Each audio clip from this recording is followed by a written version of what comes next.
અને સંસદ સભ્યના કારણે અમને ફોફા થઈ જવાના છે, પણ છે હવે સંસદ સભ્ય કોંગ્રેસના છે એ તો બોલ્યા છે, હવે સ્વરૂપજી ઠાકોર કેમ ચૂપ છે? અત્યારે જવાબદારી એમની આવે છે. હું મારા લેટર પેડમાં લખી અને સરકાર સુધી પહોંચાડી. જનતા પાર્ટીના ધારાસભ્ય સ્વરૂપજી ઠાકોર કેમ ચૂપ છે? લોક લાડીલા સંસદ સભ્ય જ્ઞાનીબેન ઠાકોર અત્યારે પરિપત્ર લીધો છે, એટલે સ્વરૂપજીને પણ અમે જોડે જવું જોઈએ એવી એમ. જો ભારતીય જનતા પાર્ટી જ્ઞાનીબેન ઠાકોર સંસદ સભ્ય બન્યા ત્યારે એમની હવા નીકળી જતી. અત્યારે નિર્ણય માટે કરીને આખા જિલ્લાને ખેદન મેદન કરીને જે લોકોની લાગણી એમની આવે છે. જ્ઞાનીબેન ઠાકોરની જવાબદારી આવતી હતી, જવાબદારી દિવોદરની અંદર નિભાઈ છે કે હું સરકારને રજૂઆત કરીશ, જમા રાખે એના માટે હાઈકોર્ટ કે સુપ્રીમ કોર્ટ અમારા જિલ્લાના પ્રમુખ ભરતસિંહ વાઘેલા, લોકલાડીલા ભરતસિંહ વાઘેલા જવાના છે. સ્વાગત છે. હું દેવરાય ઠાકોર આપનું સ્વાગત કરું છું. અને બનાસકાંઠા જિલ્લાનું વિભાજન થતા ક્યાંક ને ક્યાંક વિવાદ ચાલી રહ્યા છે, ત્યારે બનાસકાંઠાના દિયોદરમાં લોકો 10 દિવસથી ધરણા પર બેઠા છે. અને આજે જ્ઞાનીબેન ઠાકોર અને પૂર્વ ધારાસભ્ય શિવાભાઈ ભોરિયા ત્યાં પહોંચ્યા અને લોકોને સમર્થન આપ્યું હતું. ભારતીય જનતા પાર્ટીએ જે બનાસકાંઠા જિલ્લાનું વિભાજન કર્યું એ બદલે એમને અભિનંદન છે, પણ ભાભર, ધોનેરા, દેવુદર, કોંકરેજ આ 4 જે તાલુકા છે એને કોઈ અનુકૂળ છે નહીં.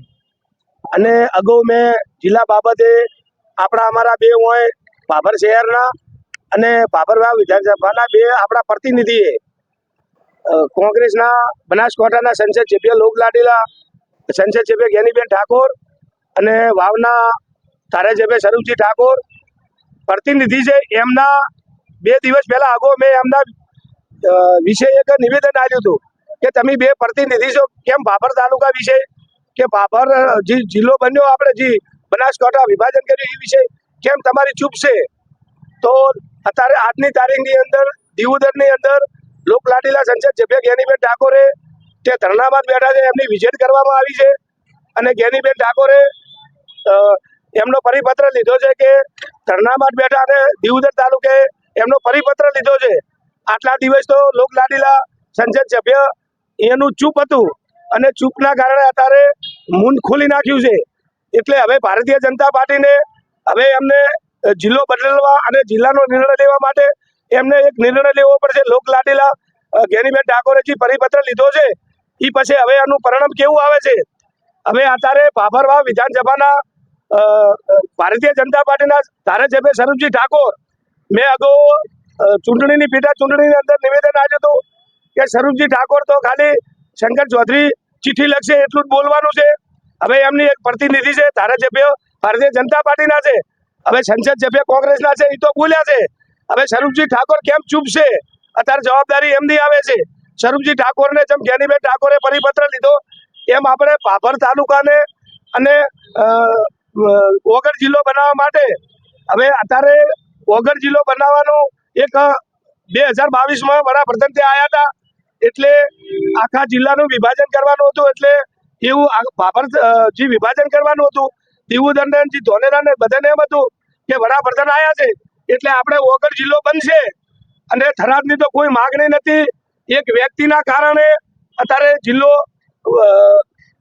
ગુજરાતના અધ્યક્ષ અને અદાણી એના કારણે 2 વ્યક્તિના કારણે ભારતીય જનતા પાર્ટીને કોઈ વિશ્વાસમાં લીધો નથી અને 2 વ્યક્તિના કારણે જિલ્લો વિભાજન કર્યો છે. એટલે એવું નથી કે અત્યારે કેન્દ્રની મંજૂરી બાકી છે અને મંજૂરી ધારો કે કોંગ્રેસની સરકાર રાજસ્થાનની અંદર હતી ત્યારે 3 જિલ્લા બનાવ્યા હતા, તાણે કોંગ્રેસની સરકાર ત્યાં જતી રહી, એના પછી ભારતીય જનતા પાર્ટીની સરકાર આવી ત્યારે 7 જિલ્લો કેન્સલ કર્યો છે. તો આવો ભારતીય જનતા પાર્ટી થરાદ જિલ્લો એમને કેન્સલ કરવાની ના નથી, પણ વિભાજન કરી અને ઓગળ જિલ્લો અમને આપો અને વડાપ્રધાન આવ્યા હતા એટલે અમને એવો વિશ્વાસ હતો ભાભર તાલુકાના ભાભર શહેરના જે ભારતીય જનતા પાર્ટીના કે કોંગ્રેસના આગેવાનો જે હતા એ એમની વડાપ્રધાન 2022માં આવ્યા તાણે ભાભર તાલુકાના શહેરના ભારતીય જનતા પાર્ટીના આગેવાન અને કોંગ્રેસના આગેવાનો તે ઓગળ જિલ્લો બનવા માટે પરિપત્ર આલેલ છે કે વડાપ્રધાન 22માં આવ્યા છે એટલે હવે આપણો ઓગળ જિલ્લો બનશે. તો હવે ભારતીય જનતા પાર્ટી ભાભર શહેર અને ભાભર તાલુકો અને ભારતીય જનતા પાર્ટીના ધારાસભ્ય સ્વરૂપજી ઠાકોર કેમ ચૂપ છે? લોકલાડીલા સંસદ સભ્ય જ્ઞાનીબેન ઠાકોર અત્યારે પરિપત્ર લીધો છે એટલે સ્વરૂપજીને પણ અમે જોડે જવું જોઈએ એવી એમને કઈ દબર છે અધ્યક્ષની કે બોલીતા નથી. લવિંગજી ઠાકોર બોલ્યા છે, અલ્પેશ ઠાકોર બોલ્યા છે, કેશાજી બોલ્યા છે, કોંગ્રેસના ધારાસભ્ય જી અમરતજી ઠાકોર બોલ્યા છે, અને ધોનેરાની અંદર ધારાસભ્ય બોલ્યા છે, પૂર્વ ધારાસભ્ય ભારતીય જનતા પાર્ટીના બોલ્યા છે. તો સ્વરૂપજી કેમ ચૂપ છે? એમને પ્રતિનિધિ તરીકે ભારતીય જનતા પાર્ટીના ધારાસભ્ય તરીકે ભાભર વાવ અને ત્યાં ચૂંટ્યા છે, જવાબદારી એમની આવે છે. જ્ઞાનીબેન ઠાકોરની જવાબદારી આવતી હતી, જવાબદારી દિયોદરની અંદર નિભાઈ છે કે હું સરકારને રજૂઆત કરીશ, સ્વરૂપજીને પણ આવું કહેવું જોઈએ એવી મારી ભારતીય જનતા પાર્ટીના ધારાસભ્યને મારી રજૂઆત છે. ભાભર શહેર કોંગ્રેસ પ્રમુખ તરીકે મારી રજૂઆત છે. શું કહેશો આજે જે બેને આવેદનપત્ર જે એમને સ્વીકાર્યું, શું રિઝલ્ટ અત્યારે જો ભારતીય જનતા પાર્ટી જ્ઞાનીબેન ઠાકોર સંસદ સભ્ય બન્યા ત્યારે એમની હવા નીકળી જ હતી. અત્યારે જ્ઞાનીબેન ઠાકોરે જે પરિપત્ર જે ધરણામાં દિયોદરમાં બેઠા છે એમને ભારતીય જનતા પાર્ટીના સંસદ સભ્યને અને સંસદ સભ્યના કારણે એમને ફોફા થઈ જવાના છે. પણ મને એમ છે કે મેં મારી એક જાહેર સભામાં પેટા ચૂંટણીમાં નિવેદન આપ્યું હતું કે સ્વરૂપજી જીતવાના ને જીતશે તો શંકરભાઈ ચૌધરી ખાલી ચિઠ્ઠી લખશે એટલું જ એમને કોમ કરવાનું છે. કેમ તમે ચૂપ છો? તમે ભ્રષ્ટાચાર માટે ચૂપ છો? તમે ખાલી સંસદ ધારાસભ્ય તરીકે ખાલી ટ્રેનિંગ માટે આવ્યા છો? તમે પબ્લિકનો અવાજ ઉઠાવો. અમે એવું નથી કહેતા કે ભાજપ કે કોંગ્રેસ એકલા, સ્વરૂપજી ઠાકોરની જવાબદારી આવે છે, પ્રતિનિધિ છે, જ્ઞાનીબેનની જવાબદારી એમની પૂરી કરી છે. અને ઠાકોર સમાજને મારી નમ્ર એક અપીલ છે કે ઠાકોર સમાજના ધારાસભ્ય સંસદ સભ્ય છે એટલો મારો વિરોધ નથી, પણ એ પ્રતિનિધિ છે એટલે એમની જવાબદારી આવે છે. 18 કુંભની જવાબદારી આવશે, કોઈ તકલીફમાં હોય એટલે એમને જવાબદારી સ્વીકારવી પડશે મારી. તમારી દ્રષ્ટિએ શું લાગે વગર જિલ્લો જાહેર કરશે કે વગર જિલ્લો જાહેર નહીં કરે?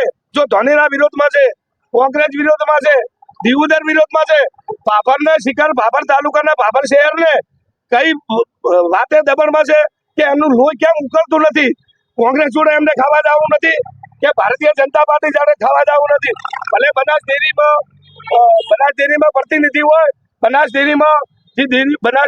ડેરીમાં જે દૂધ ભરાવતા હોય એમને એમનું દૂધ આપીને પૈસા લેવાના, એવું કોઈ ભારતીય જનતા પાર્ટીથી કોઈ વેચાવાની કોઈ જરૂર નથી. એમને ભાભર તાલુકા ભાભર શહેરને એમને બહાર આવી જવું જોઈએ. આપણે જિલ્લો ભલે હું તો કોઈ ભાભર ના બનતો તો મને વગર બનાવો, એ બધા પ્રધાન 22 આવેલ હતા એટલે અમારી માગણી છે. નહીં આવે તો અમારે જિલ્લાના કોંગ્રેસના પ્રમુખ ભરતસિંહ વાઘેલા દિયોદરની અંદર એવું એમને નિવેદન આપ્યું છે કે હાઈકોર્ટ જવું પડે, સુપ્રીમ કોર્ટ જવું પડે, તો ભલે વિભાજન માટે અમારે વગર જિલ્લા માટે જિલ્લો કદાચ ના આપે તો પાલનપુરમાં રાખે, એના માટે હાઈકોર્ટ કે સુપ્રીમ કોર્ટ અમારા જિલ્લાના પ્રમુખ ભરતસિંહ વાઘેલા લોકલાડીલા ભરતસિંહ વાઘેલા જવાના છે. હોય ધોનેરા હોય કે ભાભર દિયોદર હોય, ભાભર તાલુકાની અંદર ભાભર શહેરની અંદર એક મારા સિવાય ભારતીય જનતા પાર્ટીનો આગેવાનો હોય કે કોંગ્રેસનો આગેવાનો કેમ ચૂપ છે? મારે બધા પ્રતિનિધિ છે ભાભર શહેર કે ભાભર તાલુકો ભારતીય જનતા પાર્ટીના કોંગ્રેસના જે આગેવાનો છે એ કેમ ચૂપ છે? એમને કોઈ રેડું પડવાની ચિંતા છે કે કોઈની દાદાગીરી હોય ચાલે છે? એક વ્યક્તિના કારણે આટલા કેમ બિયાય છે? ભાભરની અંદર તો આપણે ભારતીય જનતા પાર્ટીના એક આગેવાન હતા ને, આપણે તો તળિયા ઝાટક કરી નાખ્યા છે. હવે છેલ્લો એક એનો ઈરાદો એમનો કયો છે કે અત્યારે બકરાની ઘોડ આપણે રોઢવું પડી અને થરાદની અંદર આપણે ઘેરીને લઈ જવાના છે. ભલે તમને અમે એકવાર ભારતીય જનતા પાર્ટીના કોઈ આગેવાનને ધારાસભ્ય તરીકે અમે કોઈ ચૂંટીને મૂક્યા હતા, હવે એકવાર હાર્યા પછી એમને વિધાનસભા બદલવાની આવી તો આવો ભાભર શહેર અને ભાભર તાલુકાને જુલમ ના કરશો. અમે શંકર ભગવાનને અને દીવા કરવાના, અગરબત્તી કરવાના તો પહોંચશો નહીં. અમારી વિનંતી છે કે અમને કેમ આટલો તમે જુલમ કરો છો? ચોક્કસથી આજે જે બનાસકાંઠા જિલ્લાના દિયોદર તાલુકામાં જે આજે લોકો ધરણા પર ઉતરે છે ને ધરણાનો 10મો દિવસ છે, ત્યારે ધરણા દરમિયાન અહીંયા જ્ઞાનીબેન ઠાકોર પણ ત્યાં ઉપસ્થિત રહ્યા હતા અને જ્ઞાનીબેન ઠાકોરે સમર્થન જાહેર કર્યું હતું. ત્યારે હુકમસિંહ દરબાર આપણી સાથે હતા અને એમણે નિવેદન આપ્યું. નમસ્કાર, ફરી મળીશું ત્યાં સુધી આપ કરો જાઓ દેવરાય ઠાકોર, ભાભર બનાસકાંઠા. નમસ્કાર મિત્રો, હું છું નિલેશ જોશી. નમસ્કાર મિત્રો, હું શૈલેષ ઠાકોર. વિડીયોને શેર કરો, વિડીયોને લાઈક કરો અને શેર પર નવા હોય તો ચેનલને સબસ્ક્રાઇબ કરો. વિડીયો પસંદ આવે તો વિડીયોને લાઈક કરો, વિડીયોને શેર કરો વધુથી વધુ, અને અમારી ચેનલ પર નવા હોય તો ચેનલને સબસ્ક્રાઇબ કરો અને સાથે જ બાજુમાં આપેલ બેલના આઇકન પર ક્લિક કરવાનું ના ભૂલશો, જેથી કરીને આવનાર નવા વિડીયોની માહિતી સૌથી પહેલા તમને મળે. ધન્યવાદ. વધુમાં વધુ શેર કરજો.